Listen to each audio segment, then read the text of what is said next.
नमस्कार साथियों, आपका स्वागत है आपके अपने YouTube चैनल संस्कार चैनल पर। और आज हम सब बात करने वाले बीएड सेकंड ईयर में, जिसमें हम बात करेंगे विज्ञान शिक्षण में परिवेष्टि व्यवहार यानी interlink behaviour and terminal behaviour यानी अंतः व्यवहार। शिक्षण प्रतिमान का द्वितीय सोपान है। इसमें शिक्षक की बल पाठ्यपुस्तक के लिए पूर्व ज्ञान तथा छात्रों के पूर्व व्यवहार स्तर कितना आवश्यक है, जिससे नवीन पाठ्यपुस्तक को बोधगम्य कर सके। शिक्षण की प्रक्रिया में शिक्षक की योग्यता भी उतनी महत्वपूर्ण होती है, तभी शिक्षक की प्रक्रिया प्रभावशाली हो सकती है। शिक्षक की प्रभावशीलता का आकलन छात्रों की उपलब्धियों से ही किया जाता है।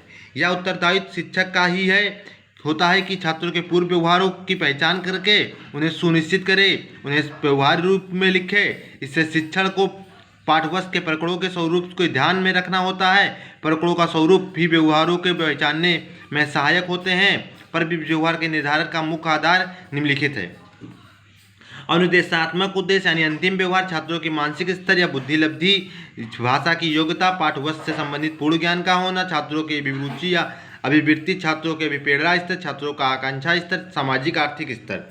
इनके आधार पर प्रवेश व्यवहारों का निर्धारण किया जाता है और पूर्व परीक्षा का निर्माण भी किया जाता है। इंटरिंग बिहेवियर, जैसे आप लोग मान लीजिए किसी कक्षा में आप इंटरिंग कहीं पर आप बीएड में मान लीजिए प्रवेश ले रहे हैं, तो आपको एंट्रेंस में लिखा होता है कि अगर आपका 50% से ऊपर मार्क होगा तभी आप उसमें प्रवेश ले सकते हैं। इसी हिसाब से अगर इंटरिंग बिहेवियर शिक्षण प्रतिमान का बाद द्वितीय सोपान है। इसमें पाठ्यपुस्तक के लिए छात्रों के पूर्व ज्ञान और पूर्व व्यवहार का स्तर कितना आवश्यक है, जिससे नवीन पाठ्यपुस्तक को बोधगम्य कर सके। शिक्षक की प्रक्रिया में शिक्षक की योग्यता उतनी महत्वपूर्ण होती है, तभी शिक्षक की प्रक्रिया प्रभावशाली हो सकती है।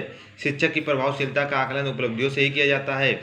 या उत्तरदायित्व केवल शिक्षक का ही नहीं होता कि छात्रों के पूर्व व्यवहारों की पहचान करे, बल्कि सुनिश्चित करे, व्यवहारिक रूप से लिखे। इसमें शिक्षक पाठ्यपुस्तक के प्रकरणों को स्वरूप को ध्यान में रखना होता है। प्रकरणों के स्वरूप व्यवहारों को पहचानने में सहायक होते हैं। परिवेष्टि व्यवहार के निर्धारण में मुख्य आधार होता है।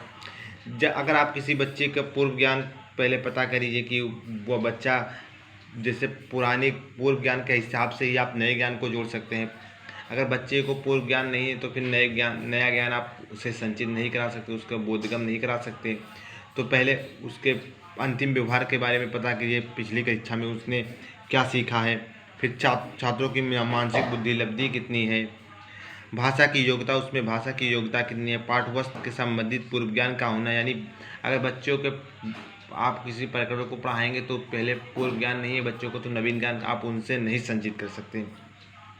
उसी प्रकार अनंतव्य व्यवहार यानी टर्मिनल बिहेवियर विज्ञान में अनुदेशन अर्थात अंतिम व्यवहार किसी विशेष पाठ या प्रकरण के शिक्षण अधिगम है तो अध्यापन को नियमित कक्षा अवधि में अपने सीमित साधनों के अंतर्गत पूरे होने कुछ निश्चित अति विशिष्ट उद्देश्य, जिन्हें प्राय अंतिम व्यवहारों की संज्ञा दी जाती है, के माध्यम से ही वे अपने विद्यार्थियों के व्यवहार में संदर्भ में अंतिम व्यवहार से तात्पर्य शिक्षक द्वारा निर्मित उन विशिष्ट निश्चित कथन समूहों से होता है, जिनकी सहायता से शिक्षक यह स्पष्ट ज्ञान होता है कि किसी पाठ या प्रकरण के विशेष के अध्ययन के पश्चात विद्यार्थियों के व्यवहार में किस प्रकार का परिवर्तन की अपेक्षा की जाती है। इस तरह उद्देश्यों के प्रतिमान के फलस्वरूप विद्यार्थियों के जो अंतिम व्यवहार होता है उसकी स्पष्ट सटीक और निश्चित शब्दों में व्याख्या करना होता है।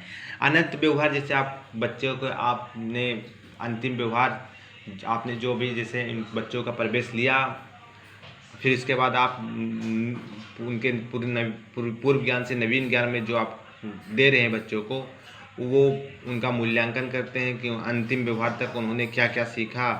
तो यही हमारा परिवेष्टि और अंतः व्यवहार है। अगर आप सभी को चैनल अच्छा लगे तो प्लीज़ लाइक सब्सक्राइब कीजिए। Thanks for watching.